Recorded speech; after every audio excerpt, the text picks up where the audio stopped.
हरि गोपाल बोलो।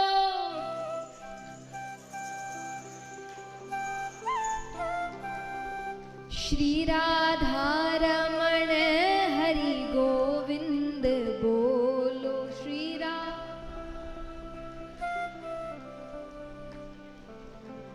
श्री राधा रमण हरि गोविंद बोलो।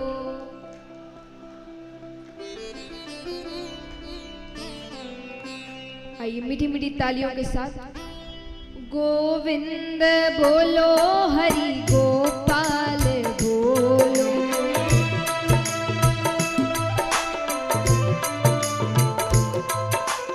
गोविंद बोलो, हरि गोपाल बोलो।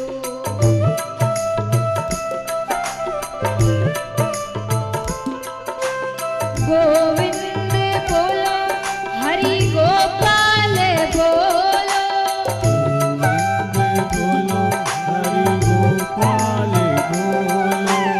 गोविंद बोलो, हरि गोपाल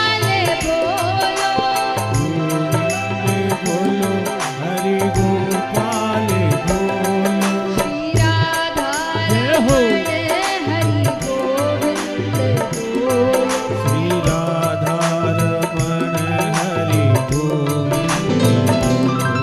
श्री राधा रमण हरि गोविंद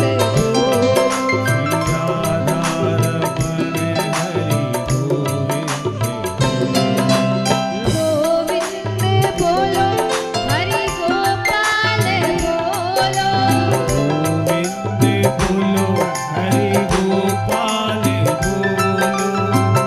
गोविंद बोलो, हरि गोपाल बोलो।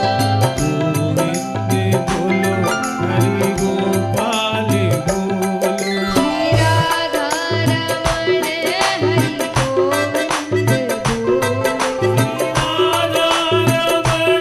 हरि गोविंद बोलो। श्री राधा रमण हरि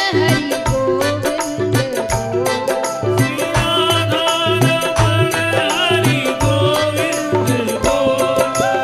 गोविंद बोलो, हरि गोपाल बोलो।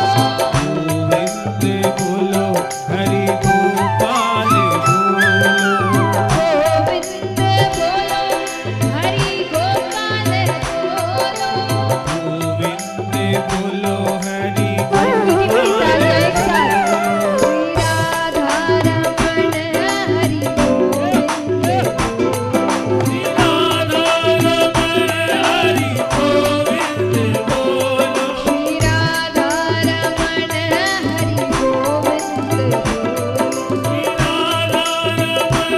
हरि गोविंद गोविंद बोलो, हरि गोपाल बोलो।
बोली कृष्ण कन्हैया लाल की।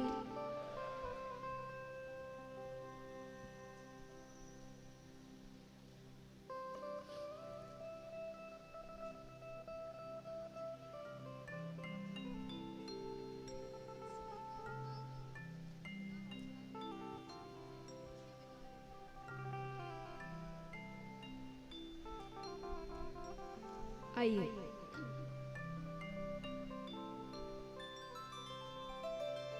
कथा आरंभ करते हैं। भगवान की कृपा से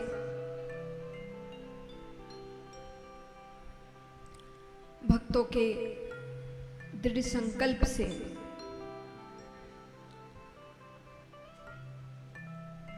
सभी का कल्याण करने वाली कथा, भगवत प्राप्ति करवाने वाली कथा, पापों का नाश करने वाली कथा, अमृत रूपी श्रीमद् भागवत कथा हम सभी के बीच प्रवाहित होने जा रही है।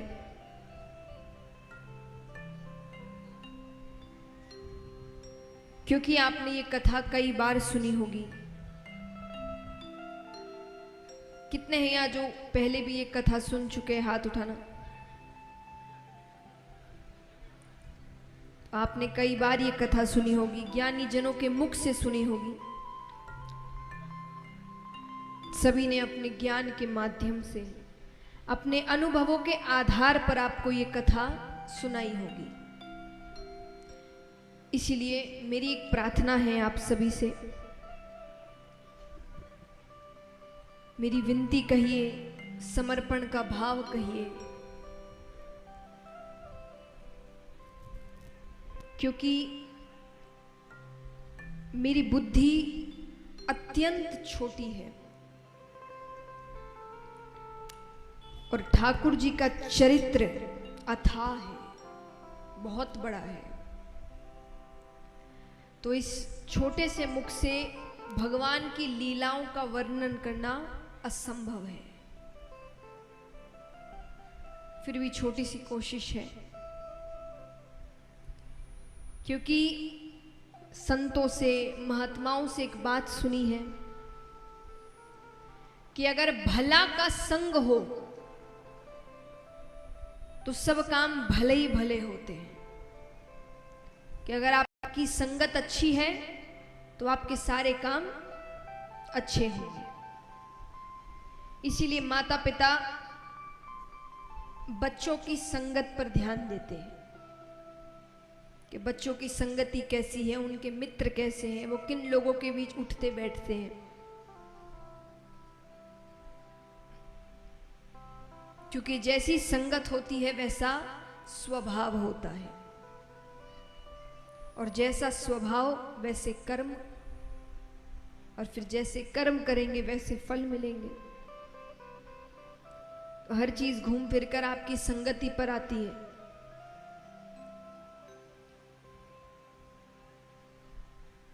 और इस कथा में इस समय मेरी संगति क्या है?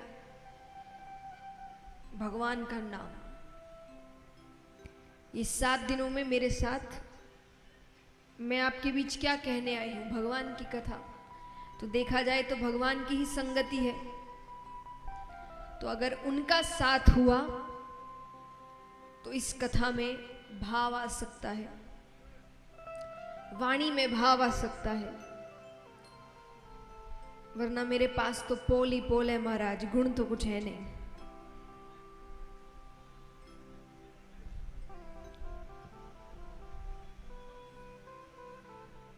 क्योंकि अगर कोई समझे कि बहुत ज्ञानी हो, बहुत अनुभवी हो, तो उम्र को देखते हुए आप समझ सकते हैं अनुभव नाम की तो कोई चीज मेरे पास नहीं है। कोई कहे भाई वाणी मधुर होगी, साफ साफ पहले ही दिन स्वीकार करती हूं, वाणी में कोई माधुर्य भाव नहीं है। अब आप कहे भाई चलो भक्ति तो होगी, तो वो भी मुझे तो दूर दूर तक नहीं दिखती, लेकिन इस विश्वास के साथ कि भगवान साथ हैं, कथा आरंभ करते हैं।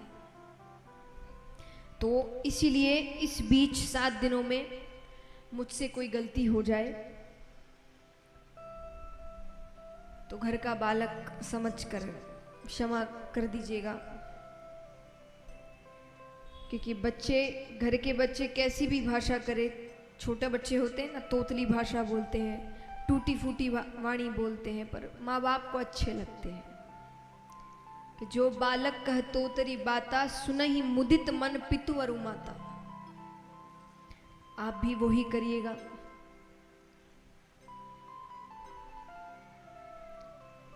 आइए, भागवत जी के पहले स्तोत्र में ही वेदव्यास जी ने संपूर्ण ग्रंथ का सार लिख दिया। संपूर्ण ग्रंथ ही नहीं, समस्त वेदों उपनिषदों का सार लिख दिया। ये कहना गलत नहीं होगा। सच्चिदानंद रूपाय विश्वोत्पत्त्यादि हेतवे तापत्रय विनाशाय श्री कृष्णाय वयं नुमः। श्री कृष्णाय वयं नुमः।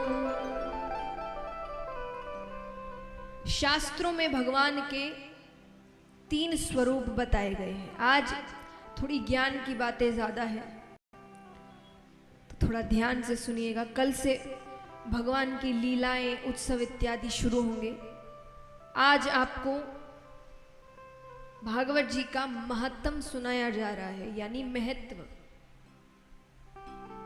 सार क्या है। हर बात, हर कथा, हर लीला कर आपको क्या सिखा रही है, ये समझाया जाता है। तो शास्त्रों में भगवान के 3 स्वरूप बताए गए हैं, सत्य, चित्त और आनंद, मिलाकर हुए सच्चिदानंद। इसीलिए भगवान को कहा जाता है सच्चिदानंद रूपाय। भगवान का रूप है ये, सत्य, चित्त और आनंद। सत्य माने,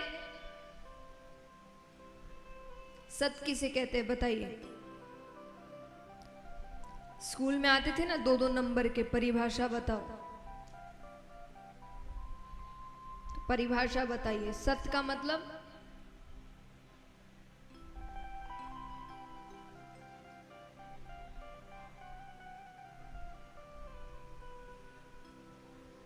आता है तो बताओ, नहीं आता तो हिलाओ सर के भाई नहीं पता, सब देख रहे हो बस। सत्य माने सत्य, सच। और सच क्या होता है? जो कभी बदलता नहीं, जो अडिग रहता है, वो सत्य है। सत्य किसी भी परिभाषा में, किसी भी परिस्थिति में बदलता नहीं है। झूठ परिस्थिति अनुसार, व्यक्ति अनुसार बदलता रहता है। इसीलिए कहा जाता है, एक झूठ को छुपाने के लिए, जोर से, एक झूठ को छुपाने के लिए जितनी धीरे आप बोल रहे हैं उतना सोचते तो झूठ बोलते वक्त नहीं है। थोड़ा जोर से, आवाज अच्छे से आनी चाहिए। एक झूठ को छुपाने के लिए 100 झूठ बोलने पड़ते हैं। क्यों बोलने पड़ते हैं? क्योंकि झूठ हर परिस्थिति में बदलता है। हर इंसान को एक झूठ नहीं बोल सकते, थोड़ा घुमाना फिराना पड़ता है, किसी को कुछ, किसी को कुछ, किसी को कुछ। लेकिन सच सबके लिए वो बदलता नहीं। कोई भी परिस्थिति हो, कोई भी व्यक्ति हो, वो एक ही है। तो इस पूरे ब्रह्मांड में सच क्या है? यानी जो कभी बदले ना, वो क्या है? कौन है? परमात्मा, जो कभी नहीं बदलता। कोई भी परिस्थिति हो, कोई भी युग हो, आप और हम यहां नहीं थे तब भी वे थे, आप और हम यहां हैं तब भी वे हैं, और आप और हम यहां से चले जाएंगे तब भी वे रहेंगे। वो कभी बदलते नहीं। तो सहारा तो उसी का लेना चाहिए ना जो कभी बदले ना। किसी ऐसे का सहारा लेकर क्या फायदा जो बदल जाए। इसीलिए कहते हैं संसार में रहो, परिवार में रहो, लेकिन आश्रय केवल परमात्मा का, क्योंकि वो अकेला है जो कभी आपका साथ छोड़ता नहीं है, क्योंकि वो बदलता नहीं है। हर चीज बदलती है, हम बदलते हैं, और कब बदलते हैं ये पता भी नहीं चलता। यहां कोई भी ऐसा है जो ये बता सके कि इस दिन या इस महीने या इस साल मैंने अपना बचपन छोड़ दिया? कोई बता सकता है? आपने बचपन कब छोड़ा? कोई तारीख है? बचपन तो छूटता चला गया। कब जवानी चली जाएगी, बुढ़ापा आ जाएगा, फिर सोचेंगे क्या किया। हम सब कहते हैं कि भगवान इनकी पूजा पाठ इत्यादि सब बुढ़ापे के लिए छोड़ के रखो, बुढ़ापे में करेंगे। पक्का है बुढ़ापा आएगा? कुछ पक्का है? अगले पल क्या हो जाए किसी को नहीं पता, कब बुलावा आ जाए नहीं पता। बुढ़ापे से पहले बुलावा आ गया, ऊपर जाएंगे, भगवान कहेंगे क्या किया? आप कहोगे कुछ करने ही नहीं दिया। हमने तो सोचा था अच्छे कर्म पूजा पाठ सब बुढ़ापे के लिए छोड़ के रखा है, आपने तो पहले ही बुला लिया। भगवान कहेंगे मैंने कोई अग्रीमेंट थोड़ी साइन करवाया था कि भाई इतनी उम्र तक तो पक्का ही नीचे रखूंगा। नहीं, तुमको समझ होनी चाहिए। जब हर बार समझाया जाता है कि अगले पल क्या हो नहीं पता, तो तुमने इतनी लंबी प्लानिंग कर कैसे ली कि इस उम्र में ये काम करूंगा, वो भी इतना बड़ा जिस पर आपकी मृत्यु टिकी है।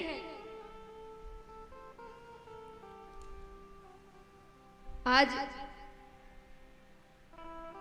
हम सब जानते हैं मृत्यु के बाद हमें समझाया जाता है कि स्वर्ग है, नरक है। आप सब कहां जाना चाहते हैं? कौन कौन स्वर्ग जाना चाहता है? हाथ उठाना। अच्छा, जो हाथ नहीं उठा रहे मैं समझूं आपको नरक जाना है।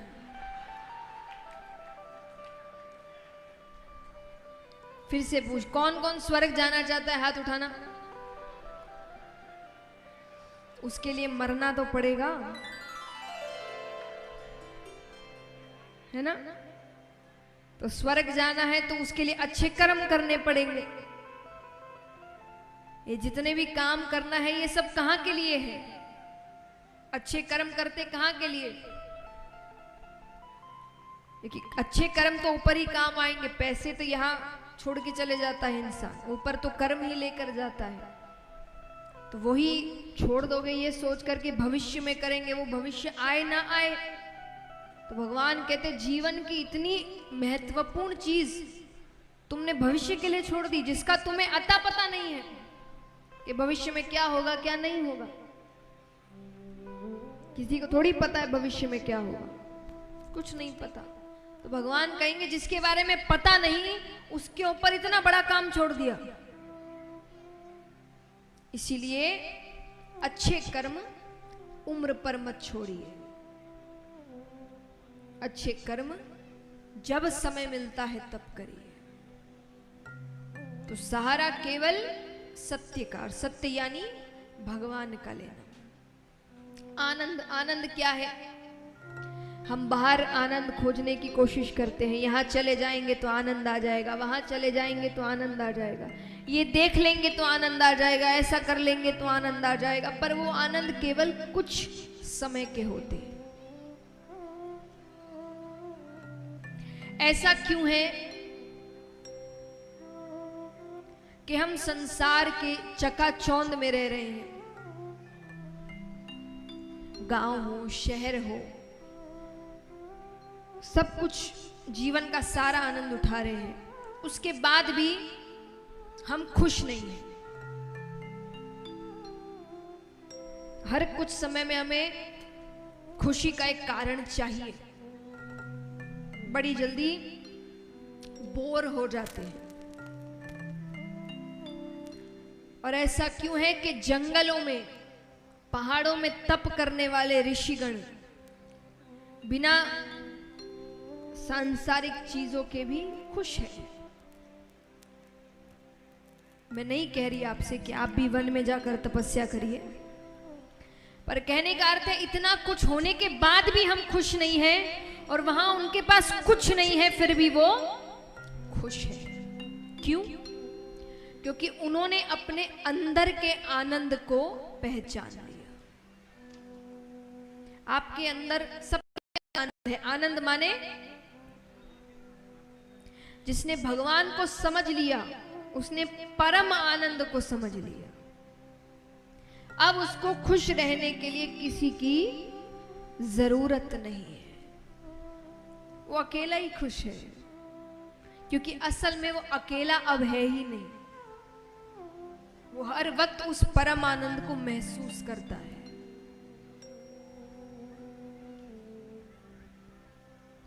जो सत्संगी होते हैं ना, वो जल्दी से निराश नहीं होते। क्यों नहीं होते? क्योंकि वो कभी अकेले पड़ते ही नहीं है। वो अकेले भी रहे तो भगवान उनके साथ, ऐसे सबके साथ है। पर जैसा मैंने कहा कि उस परम आनंद को समझने की कोशिश करनी है। जिसने समझ लिया वो एकांत में भी खुश है, और जिसने नहीं समझा वो भीड़ में भी अकेला है। तो अपने अंदर के परम आनंद को पहचानिए, फिर आप अकेले नहीं रहेंगे, निराश नहीं होंगे। बड़ी से बड़ी कठिनाई भी आ जाएगी तो भी आप उससे लड़ सकेंगे। क्यों? क्योंकि आपको कहीं ना कहीं पता है कि वो मेरे साथ है, मेरे पास है। और जिसके पास भगवान है वो कभी हार सकता है? पांडव 5 थे, कौरव 100, फिर भी जीत किसकी हुई? पांडवों की। क्यों हुई? क्योंकि उनके साथ भगवान थे। वरना ये मुमकिन है आज के जमाने में कि एक तरफ 100 लोग खड़े हो लड़ने के लिए, एक तरफ 5, और 100 की 100 मारे जाए। सब मर गए, 5 में से एक भी कम नहीं हुआ, एक भी। मुमकिन है ये? सुन के कितना अटपटा लगता है कि हो कैसे गया। लेकिन जिसके पास भगवत शक्ति है उसे कोई हरा नहीं सकता। वो हार ही नहीं सकता। वो गिर सकता है पर हार नहीं सकता। गिर के फिर उठ जाएगा, क्योंकि वो शक्ति उसे भगवान देते हैं। तो असल आनंद को समझिए। आनंद क्या है? अपने अंदर के आनंद को पहचानिए। हर चीज में किसी और की जरूरत मत रखिए। खुश होने के लिए, दुखी होने के लिए, क्रोधित होने के लिए हमने जीवन का रिमोट कंट्रोल ही दूसरों के हाथों में देख रखा है, और वो खेले जा रहा है। एक बात बताइए, कितनी बार मैंने देखा है कि महिलाएं बहुत अच्छे से सजती है, घंटों लगाती है सजने में, अपने मन के कपड़े, जेवर सब कुछ पहना है, अपने आप को कांच में देख रही है, बहुत खुश है कि मैं आज बहुत अच्छी लग रही हूँ। वही घर के बाहर कदम रखती है और पड़ोस वाली उनकी जो है, उसने बिना देखे, मतलब ठीक से देखा भी नहीं, और वो अगर कह दे कि अरे रंग बिल्कुल अच्छा नहीं है, सब खुशी खत्म। अब अचानक आपको भी लगने लगता है कि रंग सच्ची में अच्छा नहीं है, अच्छे नहीं दिख रहे। इतनी देर तो खुद को अच्छे लग रहे थे ना घर के अंदर, किसी एक के बोलते ही आपकी खुशी खत्म हो गई। तो ऐसा क्यों है कि कोई बुराई कर दे तो हम दुखी हो गए, कोई तारीफ कर दे तो हम खुश हो गए, कोई कुछ कह दे तो हम गुस्सा हो गए, यानी खुद पर कोई कंट्रोल ही नहीं है। खुद पर रत्ती भर का कंट्रोल नहीं है। कोई कुछ भी कह देगा हम वैसे नाचने लगेंगे, यानी पूरा कंट्रोल उसके हाथ में देख कर रखे हो, वो जो चाहे वो बटन दबा देता है। ये अच्छी बात है? अच्छी बात है? किसी को इतनी शक्ति मत दीजिए कि वो आपकी मानसिक स्थिति को हानि पहुंचा सके। इस शरीर को भगवान ने बनाया है, इस बुद्धि को भगवान ने बनाया है, इतनी शक्ति आपको दी है कि आप खुद सोच सके, समझ सके, अपने कर्म कर सके। लेकिन हम ये पूरी शक्ति किसी और को देकर रखे।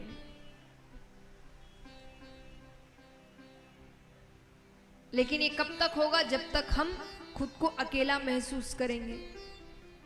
जब अकेले नहीं है, खुद में खुश है, तो फिर किसी को इतनी शक्ति नहीं देंगे कि वो हमको दुखी कर सके। तो इसीलिए परम आनंद को समझिए।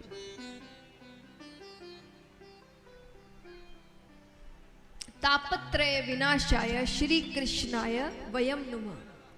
3 तरह के ताप होते हैं, दैहिक, दैविक और एवं भौतिक। इन तीनों तरह के तापों से भगवान हमें मुक्त करते हैं। मुक्त कैसे करें? भगवान को कैसे अपनी ओर आकर्षित करें?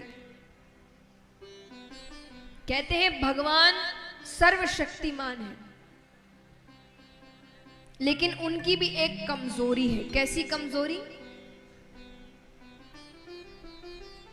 भगवान भक्त को रोते हुए नहीं देख सकते। एक बार भक्त ने रोकर पुकारा कि वो उसके सारे पाप भूल जाते हैं। लेकिन असली रोना मगरमच्छ के आंसू नहीं कि हर पाप किया रोने लग गए, पाप किया रोने लग गए। भगवान कहेंगे तो उसने खेल समझ लिया। इसीलिए असली आंसू जब आप सच में अपनी गलती मानते हैं और उस गलती को दोहराते नहीं, तो भगवान कहते हैं एक बार मेरे सामने आ जाए, रोकर मुझे पुकार ले, मैं उसी वक्त उसके जन्मों जन्मों के पाप वहीं नष्ट कर देता। इस प्रकार भगवान हमें इन 3 तरह के तापों से मुक्त करते हैं। आइए अब चलते हैं शुकदेव जी की कथा की ओर। देखिए, श्रीमद् भागवत में कोई भी एक कथा नहीं चलती, कई कहानियां हैं, कई कथाएं हैं। तो ताकि आप सबको हर कथा याद रहे, तो उसके लिए मैं एक चीज करती हूं हर कथा में कि आप सभी ध्यान से कथाएं सुने, घर जाकर उनका चिंतन करें, क्योंकि दूसरे दिन जब आप वापस आएंगे तो कथा आरंभ करने से पहले आपसे पूछा जाएगा कि पहले दिन कौन कौन सी कथा हुई। और जब तक आप सभी कथाओं के बारे में नहीं बताते, उस दिन की कथा आरंभ नहीं होगी। तो ऐसा नहीं कि बस कथा सुनी, कपड़े झाड़े और घर जाके सब भूल गए। सब कुछ याद रखना है और दूसरे दिन वो सारी कथाएं सुनानी है। तो अभी हमने सुना श्रीमद् भागवत का महात्म। अब हम सुनने जा रहे हैं श्री शुकदेव जी के अवतार की कथा।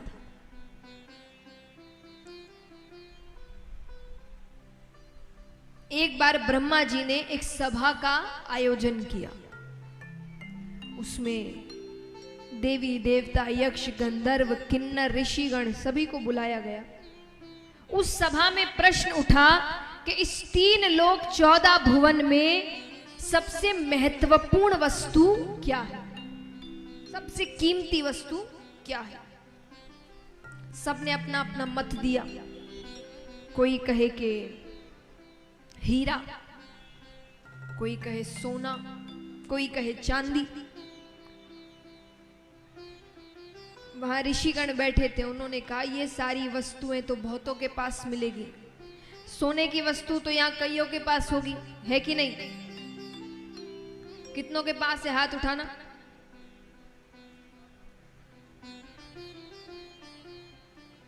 चिंता मत करिए, मैं मांगूंगी नहीं और मात्रा भी नहीं पूछूंगी। कितनों के पास है, हाथ उठाना। छोटी वस्तु भी कोई हो, सोने की कोई वस्तु है ना? बहुतों के पास है। तो वही ऋषिगणों ने कहा कि ये तो बहुतों के पास मिलेगी, और जो बहुतों के पास वो सबसे महत्वपूर्ण कैसे हुई? तो बोले फिर आप ही बताइए सबसे महत्वपूर्ण क्या है। बोले सबसे महत्वपूर्ण अगर कुछ है तो वो है प्रेम, निस्वार्थ प्रेम। हम सब भी प्रेम करते हैं, लेकिन वो स्वार्थ का होता है, बदले में कुछ ना कुछ चाहिए। वो प्रेम नहीं, निस्वार्थ, जिसको बदले में कुछ नहीं चाहिए, बिना कोई स्वार्थ के प्रेम करे। तो बोले वो कहां मिलेगा? कुछ लोगों ने कहा हो ना हो ब्रह्मा ब्रह्माणी के पास तो होगा। बोले ब्रह्मा जी तो रचना के कार्य में इतने व्यस्त रहते हैं, ब्रह्माणी के लिए उनके पास समय ही नहीं है, प्रेम इतना कहां से हो। अब वहां नारद जी भी बैठे थे। नारद जी ने कहा हो ना हो मेरे प्रभु विष्णु भगवान और लक्ष्मी माता के पास तो जरूर है। ऋषिगणों ने कहा वहां भी उतना प्रेम नहीं है, क्योंकि अगर प्रेम की पराकाष्ठा होती तो भगवान भक्तों के पीछे नहीं दौड़ते। मध्य रात्रि में किसी भक्त ने बुलाया, लक्ष्मी जी को छोड़कर चले गए। इतना प्रेम होता साथ लेकर जाते। वहां भी वो प्रेम नहीं है। तो बोले आप ही बताइए फिर किसके पास है। ऋषिगणों ने कहा अगर प्रेम की पराकाष्ठा कहीं पर है तो वो है महादेव जी और पार्वती माता के पास। एक तो पहली चीज आधे अंग पर विराजते हैं, और महादेव जी ज्यादा से ज्यादा समय कैलाश पर्वत पर ही रहते हैं, वो कहीं नहीं जाते। नारद जी ना ऐसी कोई बात नहीं है। नारद जी कहते हैं प्रेम मेरे भगवान के पास भी बहुत है, पर सबको यही बात सही लगी। तो नारद जी कहते हैं अच्छा ठीक है, अगर ऐसी बात है तो मैं अगर उन दोनों के बीच झगड़ा करवा दूं तो। अब आप सोचेंगे पति पत्नी के बीच तो झगड़ा होता ही है, कौन सी बड़ी बात है। नहीं, आपस में झगड़ा करना अलग होता है और किसी तीसरे की वजह से झगड़ा करना अलग होता है। कोई तीसरा अगर आपके बीच आकर झगड़ा करवा दे तो मतलब प्रेम में कहीं ना कहीं कमी है। तो नारद जी ने कहा मैं झगड़ा करवा दूं तो। बोले तब की तब देखी जाएगी। अब नारद जी जाते हैं, रोजाना जाए पर दोनों साथ में ही बैठते थे, वापस आ जाए। एक दिन सौभाग्य से महादेव जी कहीं गए हुए थे। नारद जी जाते हैं, माता को प्रणाम करते हैं। माता ने कहा कैसे आना हुआ? अरे बोले वो बाबा से जरूरी काम था। माता ने कहा वो अभी अभी बाहर गए हैं, कोई बहुत जरूरी काम है तो मुझे कह दो, उनके आते ही मैं उनसे कह दूंगी। नारद जी कहते नहीं, थोड़ी व्यक्तिगत बात थी। व्यक्तिगत माने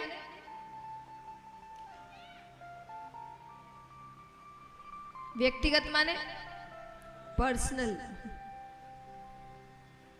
हर किसी को नहीं बता सकता। माता ने कहा आपके बाबा और मेरे बीच कोई भी व्यक्तिगत बातें नहीं रहती, वो सब कुछ मुझे बताते हैं। नारद जी ने कहा मैं नहीं मानता। पुरुष कोई ना कोई बात तो स्त्री से छुपाता ही है, कोई भी हो, साधारण पुरुष हो कि खुद भगवान। माता ने कहा ऐसी कोई बात नहीं है। बोले ये सच है। अब यहां जितने भी शादीशुदा पुरुष हैं, घर जाके सबकी क्लास लगने वाली है। ऐसा क्या है जो आज तक मुझे नहीं बताया? माता ने कहा ऐसा कुछ नहीं है। नारद जी ने कहा अगर ऐसा कुछ नहीं है तो आपने अमर कथा सुनी है? माता ने कहा ये कौन सी कथा है रे? बोले बहुत गोपनीय कथा है, बाबा हर किसी को नहीं सुनाते, जिससे सबसे ज्यादा प्रेम करते हैं उसे ही सुनाते। माता ने कहा इसका मतलब मुझसे प्रेम ही नहीं करते?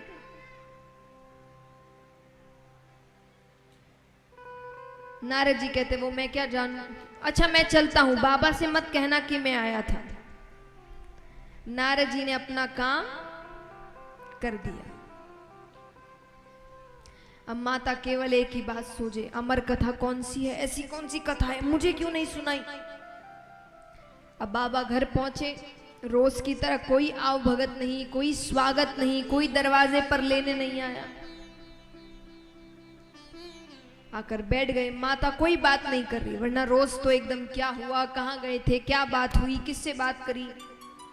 आज कोई प्रश्न नहीं। भोले बाबा ने ही प्रश्न कर लिया।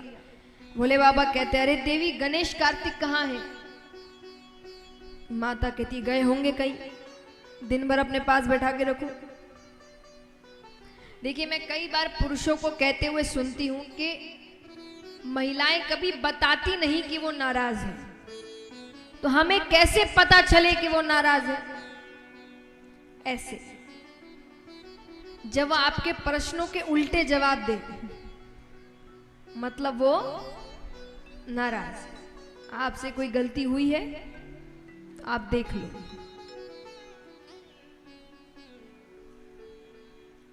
तो उन्होंने कहा कि बच्चे कहाँ हैं? माता कहती गए होंगे कहीं, दिन भर अपने पास बैठा के रखो। बाबा ने कहा मैंने ऐसे तो नहीं कहा।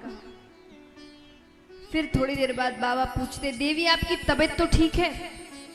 माता ने कहा बिल्कुल ठीक है। बोले अगर ठीक है तो सुबह से भांग नहीं मिली। ये हुआ आग में घी डालना। अब वो कहीं का गुस्सा कहीं उतर रहा है। माता कहती है रोज रोज भांग घोट कर दो, बड़े बेटे को खीर बना कर दो, छोटे को लड्डू बना कर दो, इन्हीं चीजों के लिए ब्याह के लाए थे क्या मुझे? पार्वती माता कहती है क्या? भोला भांग तिहारी ओ नित घोटत घोटत हारी, कि भोला भांग तिहारी ओ नित घोटत घोटत हारी, ओ मेरे दोनों हाथ दुखाए, तेरी एक दिना की होए तो घोटू रोज न घोटी जाए। भोला भांग तिहारी, भोला भांग तिहारी ओ नित घोटत घोटत हारी, भोला भांग तिहारी घोटत घोटत हारी, तो मेरे दोनों हाथ दुखाए, तेरी एक दिना की होए तो घोटू रोज न घोटी जाए। भोला भांग तिहारी ओ नित घोटत घोटत हारी, भोला भांग तिहारी ओ नित घोटत घोटत। और मीठी मीठी तालियां एक साथ।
है कि मेरे पिता के घर में मुझे इतने नाजों से पाला गया, एक काम नहीं करती थी मैं वहां, और यहाँ जब से आई हूँ केवल भांग घोट रही हूँ।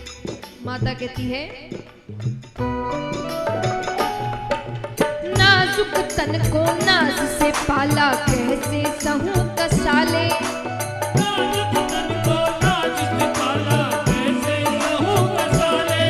अरे नाजुक तन को नाज से पाला, कैसे सहूं कसाले।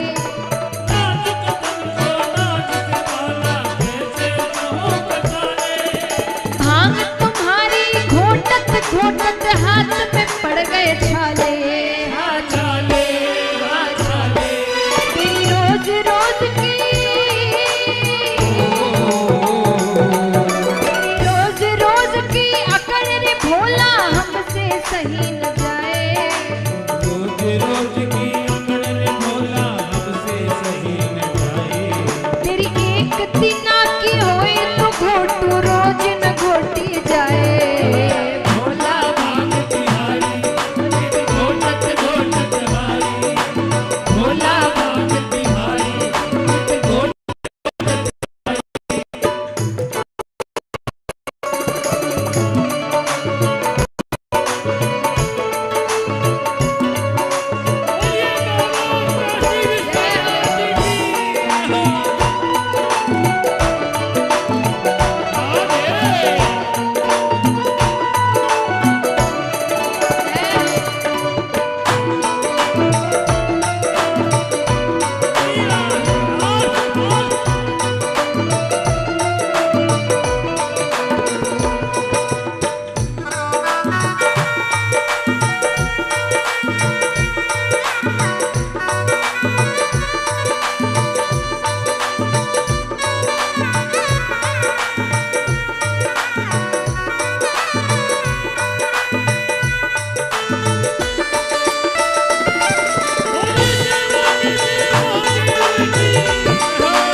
और तालियां जोरदार।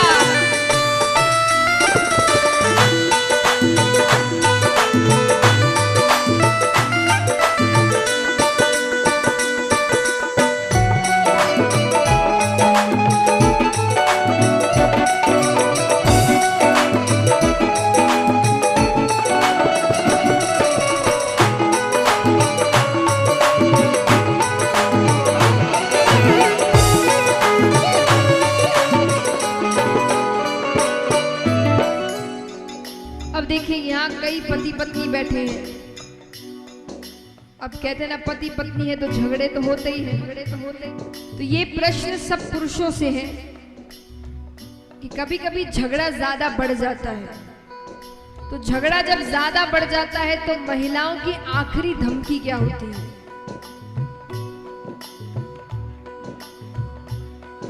मायके, ये उनकी आखिरी धमकी है। तो अब महादेव जी के पास भी झगड़ा थोड़ा ज्यादा बढ़ गया। अंत में पार्वती जी महादेव जी से कहती है क्या? अलख पड़े तेरे सिल पट्टे पर मैं पीहर को जाऊं।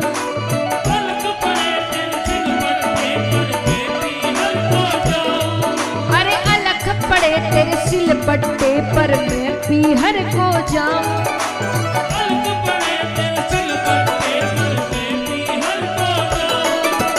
जब तू पीना भांग छोड़ दे तभी लौट कर आऊं।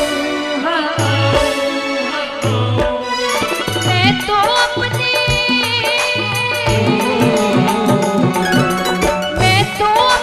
चली मायके तभी समझ में आए।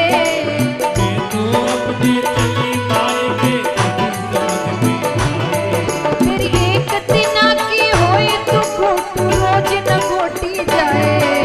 भोला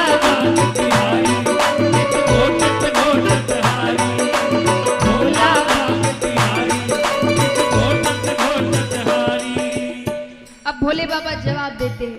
भोले बाबा कहते हैं क्या? सुन गणपत की महतारी, नित घोटो भांग हमारी।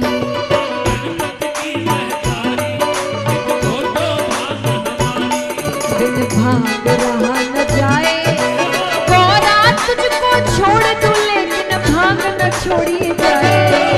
भोला भांग तिहारी, नित घोटत घोटत हारी।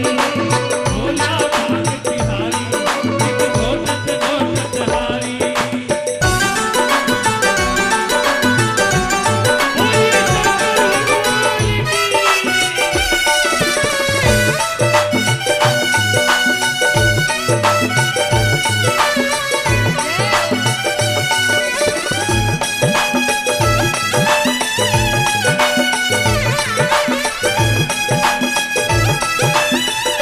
और ये तालियां जोरदार।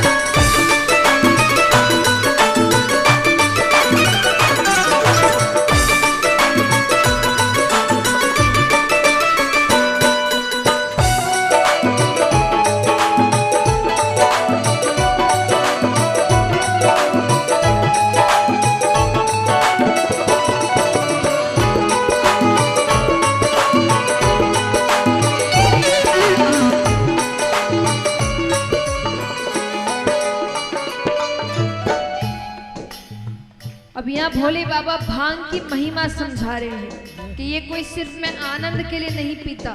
भांग की महिमा क्या है? भोले बाबा कहते हैं, भंग नहीं भगवती है ये शिव घट में बसने वाली। भंग नहीं भगवती है ये शिव घट में बसने वाली। अरे भंग नहीं भगवती है ये शिव घट में बसने वाली। भंग नहीं भगवती है ये शिव घट में बसने वाली। दुष्ट कलन का वध करने को बनी है ये महाकाली। महाकाली, महाकाली। इसको पीकर, इसको पीकर ऋषि मुनि भी शिव का ध्यान लगाए। इसको पीकर ऋषि मुनि भी शिव का ध्यान लगाए। तेरी एक तिना की होए तो घोट रोज न घोटी जाए। भोला भांग तिहारी, नित घोटत घोटत हारी। भोला भांग तिहारी, नित घोटत। और ये तालियां एक साथ।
अब इतनी बड़ी बात कह दी भोले बाबा ने। पार्वती माता क्या जवाब देती है? शिव शंकर से कहे कबर जा सुन लो अर्ज हमारी।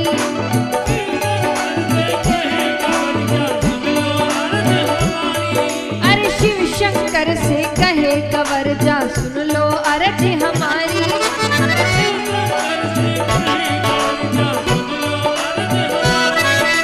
भर भर प्याला पीवो सदा शिव तुम जीते मैं हारी, मैं हारी। शिव शंकर के, शिव शंकर के भक्त की महिमा सबको गा के सुनाए।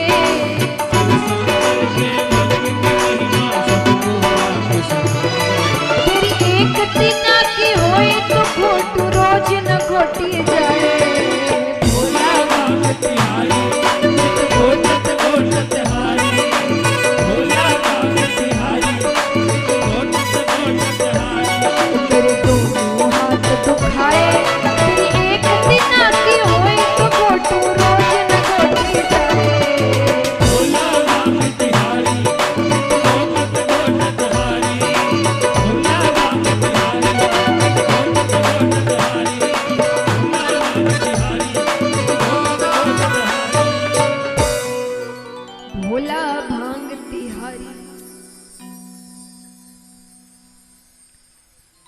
अब भोले बाबा यहाँ पूछते हैं, देवी क्या बात है, आप नाराज लग रही हैं।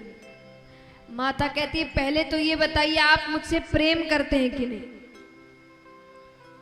भोले बाबा कहते हैं, कोई पूछने की बात है, बहुत प्रेम करते हैं, सबसे ज्यादा प्रेम ही हम आपसे करते हैं। तो माता ने कहा, फिर ये अमर कथा क्या है। भोले बाबा कहते, ये किसने बता दिया।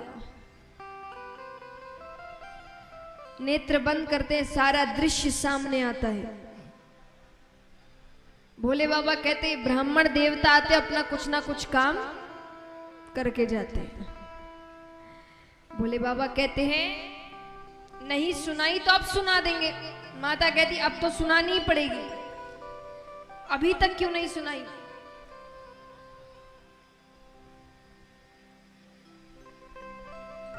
भोले बाबा ने कहा, देखिए मैं आपको सुना देता, मैंने आपको कई कथाएं सुनाई हैं, लेकिन आप महिलाओं में एक बुरी आदत होती है, मैं नहीं कह रही, मैं खुद महिलाओं में क्यों कहूंगी, और भोले बाबा ने कहा है। तो भोले बाबा कहते, एक बुरी आदत होती है। बोले कौन सी आदत। बोले आप कुछ बात छिपा कर नहीं रख सकती। जहां 4-5 महिलाएं मिली नहीं कि सारी बातें, और ये कथा हर कोई नहीं सुन सकता। क्यों, क्या नाम है इस कथा का। अमर कथा, यानी सुनने वाला अमर हो जाएगा। अच्छा, मैं किसी से नहीं कहूंगी, वादा करती हूं, आप मुझे कथा सुनाइए, ठीक है। तो कैलाश पर्वत की एक ऊंची शिला पर बैठा गया, कल्पतरु वृक्ष के नीचे भोले बाबा कथा सुनाना आरंभ कर रहे हैं। सुनाने से पहले उन्होंने एक ताली बजाई।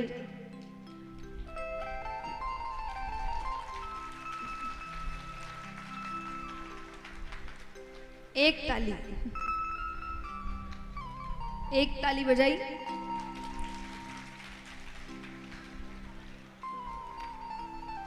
तो जितने भी जीव जंतु थे वो सब कैलाश पर्वत छोड़कर जाने लगे। ताली का यही महत्व है।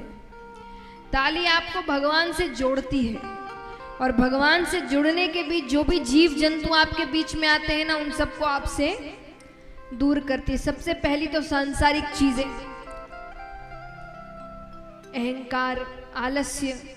देखिए, अहंकार आपको ताली बजाने, कई बार हम देखते हैं कई बड़े बड़े लोग चीफ गेस्ट बन के आते हैं ना, कोई बहुत धनपति या तंत्री मंत्री आते हैं, जल्दी से ताली नहीं बजाते, शांत बैठे रहते। इसी आदमी को अपने घर पर अपने पोता पोती के सामने उनको हंसाने के लिए ताली बजाने में शर्म नहीं आती, लेकिन कीर्तन या कथा में आकर ताली बजाने में बहुत शर्म आती है। और कोई ज्यादा ही अगर फोर्स कर दे ताली बजाने को, तो इनका एक अपना अलग तरीका होता है ताली बजाने का।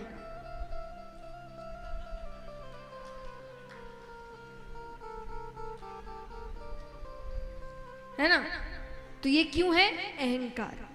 जब तक आप ताली तब तक ठीक से नहीं बजाएंगे जब तक आपके अंदर, जिसके पास अहंकार नहीं होता वो ताली खुलकर, उसको किसी से फर्क नहीं पड़ता कौन पास बैठा है, कौन क्या सोच रहा है, वो मग्न है अपनी भक्ति में। तो ताली आपको अहंकार से दूर करती है। दूसरा, आलस्य। अब खाली ऐसे बैठे रहोगे तो झपकी तो लगेगी। तो बीच बीच में इसलिए भी तो भजन गाए जाते हैं कि भजन में आप तालियां इतनी जोश से बजाए कि वो कुछ देर तक आपके अंदर एक ऊर्जा लेकर आए। तो इसीलिए ताली बजाना चाहिए। और तीसरी चीज, कई बार हमारे आसपास ऐसे जीव जंतु बैठ जाते हैं जो खुद तो कथा सुनते नहीं, दूसरे को भी सुनने नहीं देते। हर थोड़ी देर में सुपारी, सौंफ खाई, पानी, कहां रहते हैं, कहां से आए हैं, तो वो खुद भी नहीं सुनेंगे, आपको भी। अब ये कब होगा? जब आप शांत बैठे रहेंगे, जब आप ताली बजाने में मग्न हैं, तो वो आपको परेशान नहीं करेगा, किसी और को परेशान करेगा। इसीलिए ताली बजाना जरूरी है। ताली आपको भगवान के और करीब लेकर आते हैं। तो ताली बजाते ही जितने जीव जंतु थे सब कैलाश पर्वत छोड़कर चले गए। दूसरी ताली बजाते हैं,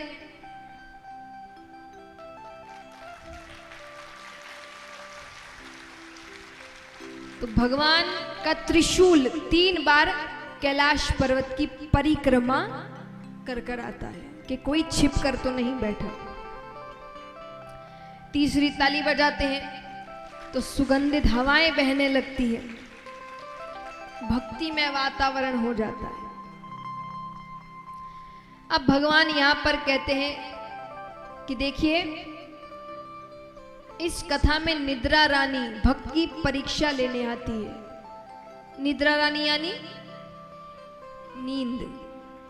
आप ध्यान से सुनिएगा, थोड़ा भी ध्यान इधर उधर हुआ तो फिर भी महादेव जी ने कहा, सुरक्षा के लिए एक काम करिए,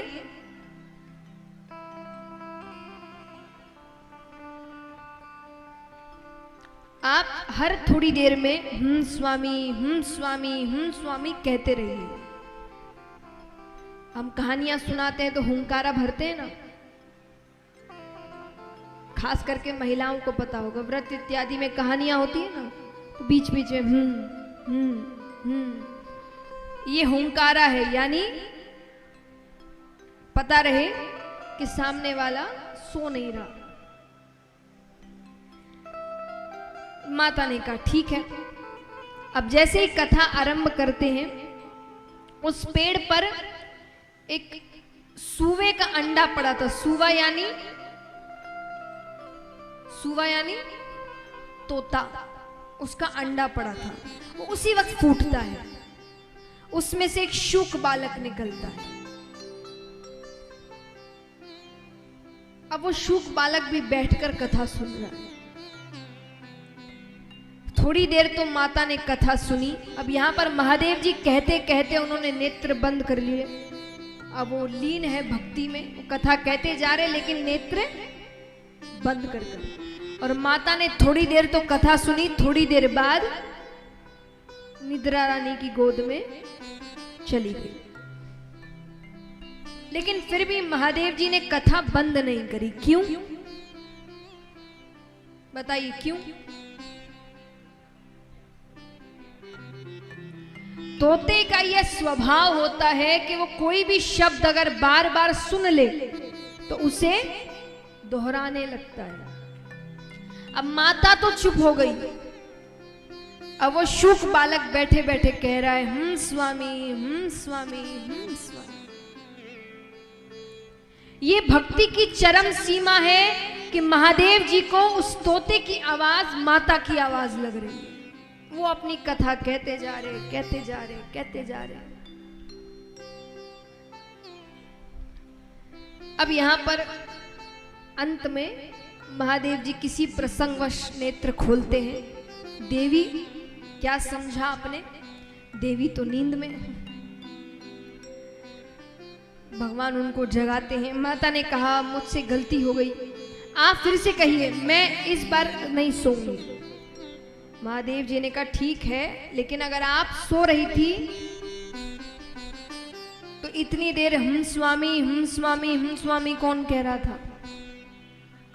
इधर उधर देखते हैं, नेत्र ऊपर जाते हैं, पेड़ पर वो सूवे का बालक बैठा है। अब वो सूवे का बालक आगे आगे और हाथ में त्रिशूल लेकर महादेव जी पीछे पीछे। उनको लग रहा है इसने चोरी से कथा सुनी।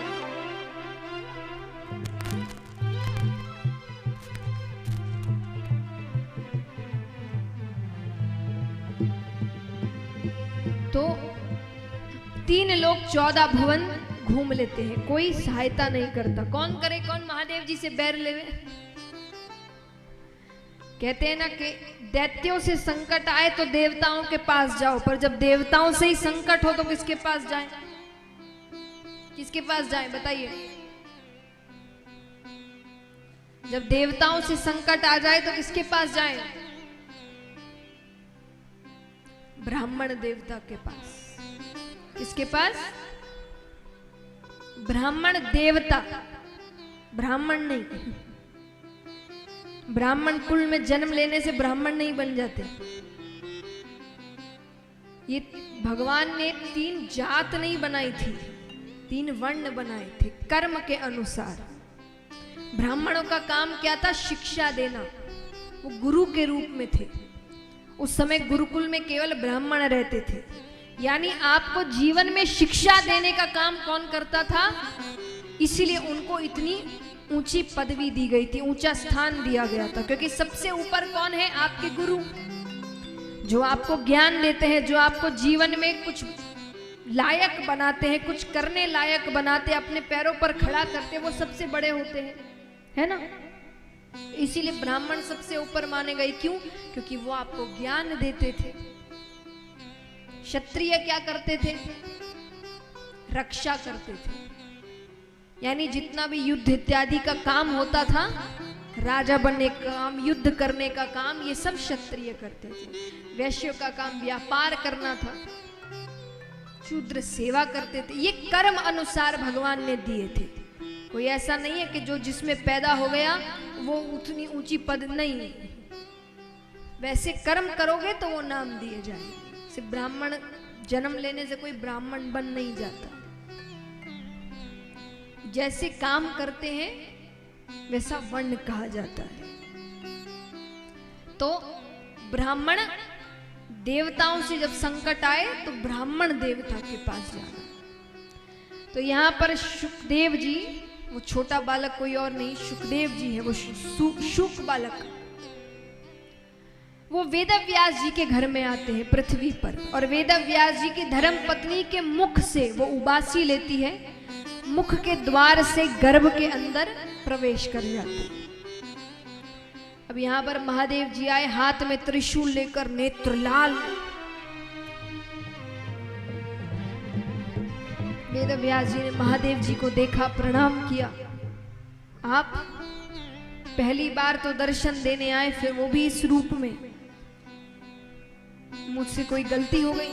महादेव जी कहते नहीं, एक चोर मेरे यहां से चोरी कर कर यहां पहुंचा है।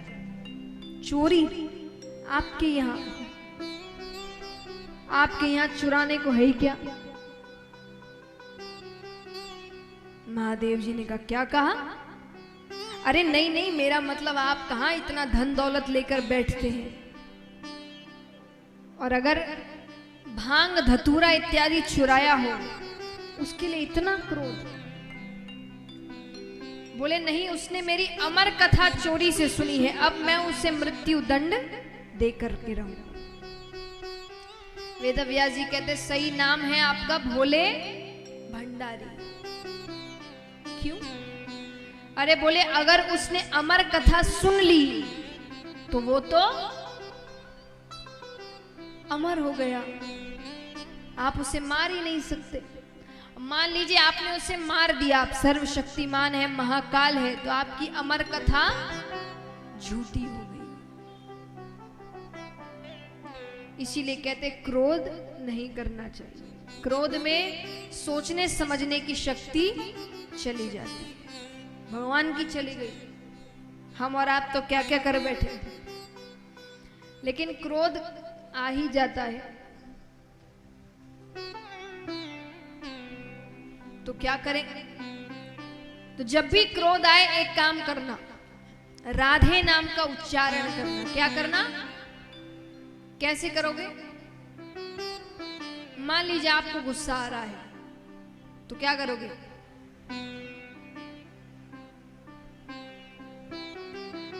राधे राधे राधे राधे राधे राधे राधे, जब तक क्रोध चला नहीं जाए तब तक करते रहो। करके दिखाओ। अरे शर्म कैसी, करके दिखाइए और जोर से। राधे राधे राधे राधे राधे। कैसे चेहरे पर मुस्कुराहट आ गई सबके। इससे दो काम होंगे। हमको गुस्सा कब आता है? जब कोई सामने हमारे ऐसी बातें कर रहा है जो हमें अच्छी नहीं लग रही। तो अगर राधे नाम का उच्चारण करोगे तो क्या होगा? पहली चीज तो आपका गुस्सा शांत हो जाएगा, दूसरा जो आपको क्रोध दिला रहा है उसको क्रोध आ जाएगा। क्योंकि वो तो चिल्ला रहा है, आपसे अपशब्द कह रहा है, और आप यहां सामने क्या कर रहे हैं? राधे राधे राधे राधे राधे राधे राधे राधे राधे। मन ही मन नहीं कहना है, जोर जोर से कहना है ना? करके देखना, 7 दिनों में अगर कोई गुस्सा दिलाए, एक बार करके देखिएगा। तो यहां पर महादेव जी ने कहा ठीक है, मार नहीं सकता, बंदी तो बना सकता हूं, मैं उसे बंदी बना कर रखूंगा। अहो भाग्य उसके। वेदव्यास जी ने कहा या वर्षों तपस्या करो तब जाके किसी किसी को आपकी एक झलक प्राप्त होती है। उसने पता नहीं कौन से पुण्य किए हैं कि जन्म लेते ही आपकी छत्र छाया में रहे। ठीक है, महादेव जी ने कहा मैं 1 वर्ष की समाधि लेकर बैठता हूं, फिर 1 वर्ष बाद उस बच्चे को लेकर मैं चला जाऊंगा। ठीक है, अब वो सारी बातें शुक बालक गर्भ के अंदर सुन रहा है। शुक बालक कहे समाधि ली भी तो इतनी कंजूसी से, 1 वर्ष की, 16 वर्ष की समाधि तो मैं गर्भ के अंदर लेकर बैठता हूं, और शुक बालक ने गर्भ के अंदर 16 वर्षों की समाधि ली। 1 वर्ष बाद महादेव जी उठते हैं, लाइए बालक।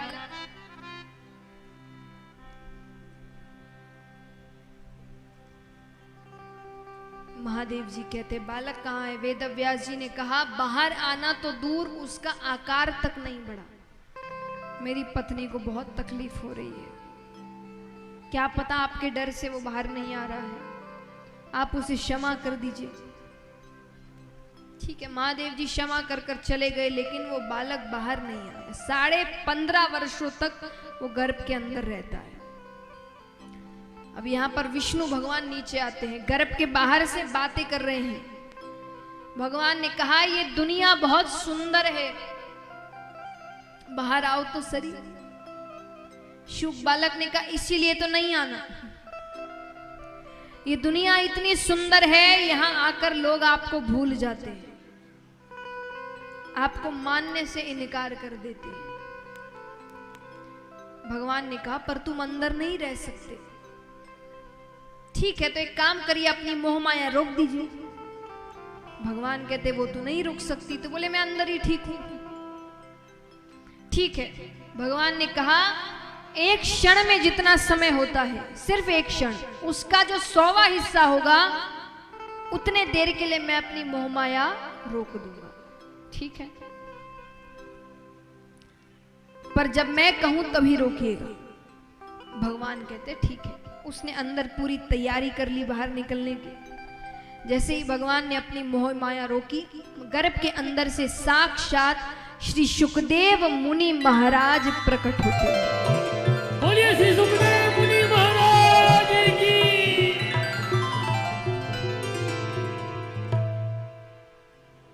इस प्रकार सुखदेव जी के अवतार की कथा है।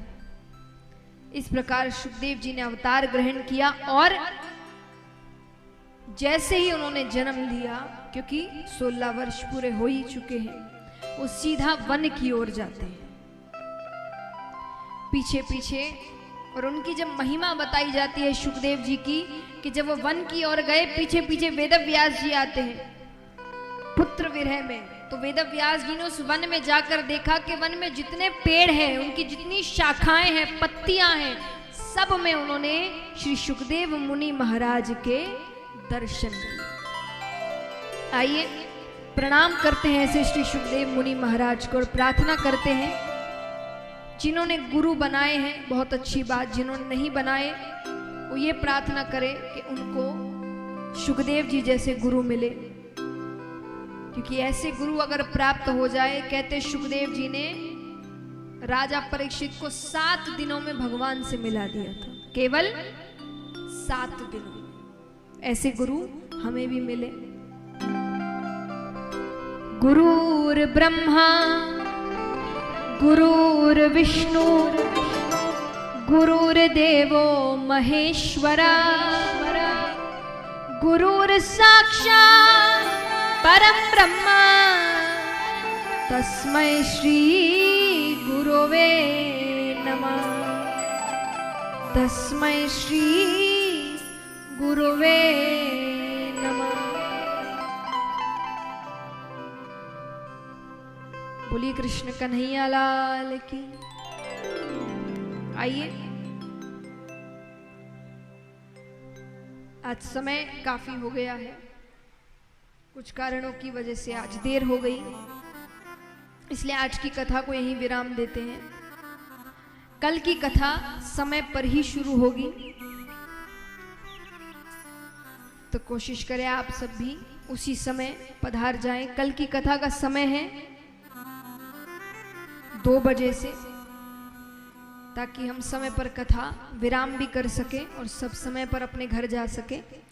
आइए, कल की कथा 2 बजे से है, सभी समय पर पधार जाए ताकि हम 2 बजे तक कथा आरंभ कर दे। अभी सभी आरती कर कर जाएं, आरती के बिना नहीं। अब आपने ये देखिए, ये सप्ताह दिवस है, सप्ताह पारायण 7 दिन की कथा, ये एक नियम है, नियम से कथा होती है। या तो सप्ताह पारायण या महीना पारायण, 1 महीने की भी कथा होती है। लेकिन अगर हमने सप्ताह पारायण चुना है तो आज से शुरू हो चुका है, तो शुरुआत की आरती और विराम की आरती ये दोनों कर कर जाए, सभी से निवेदन है।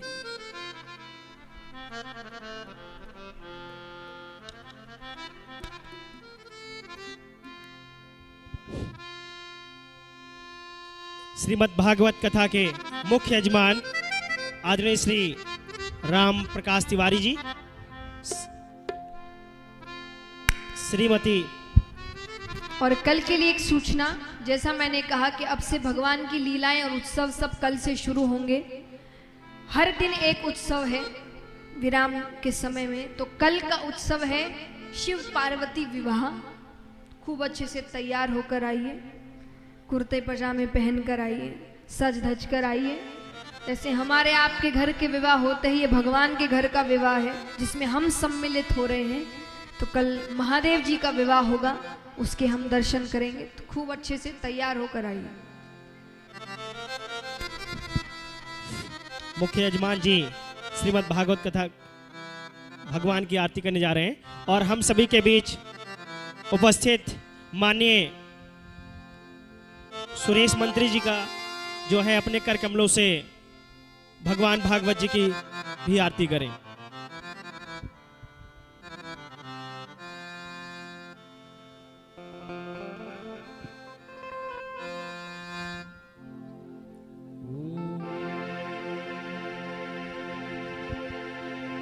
श्री भागवत भगवान की है आरती, पापियों को पाप से है तारी। श्री भागवत भगवान की है आरती, पापियों को पाप से है तारी। ये अमर ग्रंथ, ये मुक्ति पंथ, ये पंचम वेद निराला, नव ज्योति जगाने वाला।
को समुद्र सिखाई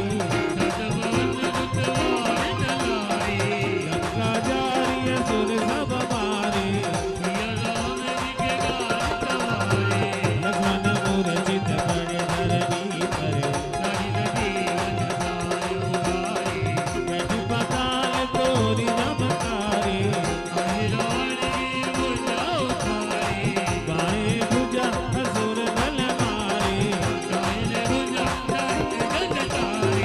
सुनर मुनि जन आरती उतारे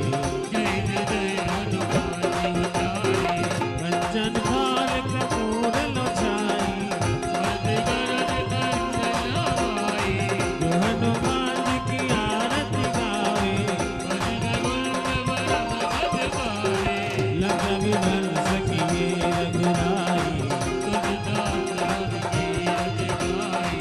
आरती कीजे हनुमान लला की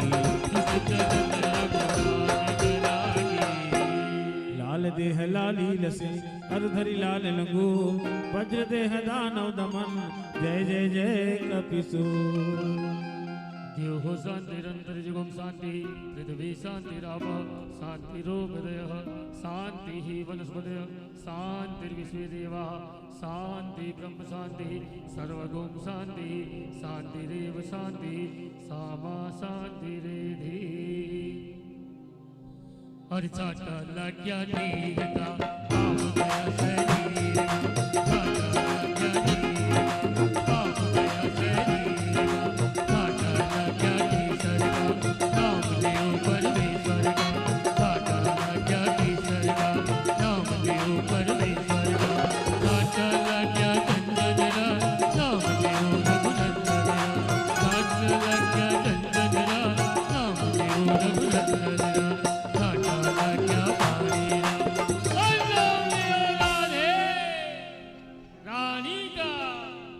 हरि ओम जगेन जगमय जंत देवा स्थानि धर्माणि प्रथमान्य संस्थेहनाकं महिमानः सचंद्र यत्र पूर्वी साध्याः शांति देवा सेवंतिका बकुल चंपक पाटलाब्जे पुन्नागजात करवि प्रसाद पुष्पे बिल्लौ प्रभाव तुलसी दल मंजरी भी त्वां पूजयामि जगदी स्वर में प्रसीद नाना सुगंध पुष्पाणि काकालोद्भवानि च पुष्पांजलिर्मया दन्तं गृहाणां परमेश्वर मंत्र पुष्पांजलि समर्पयामि नमः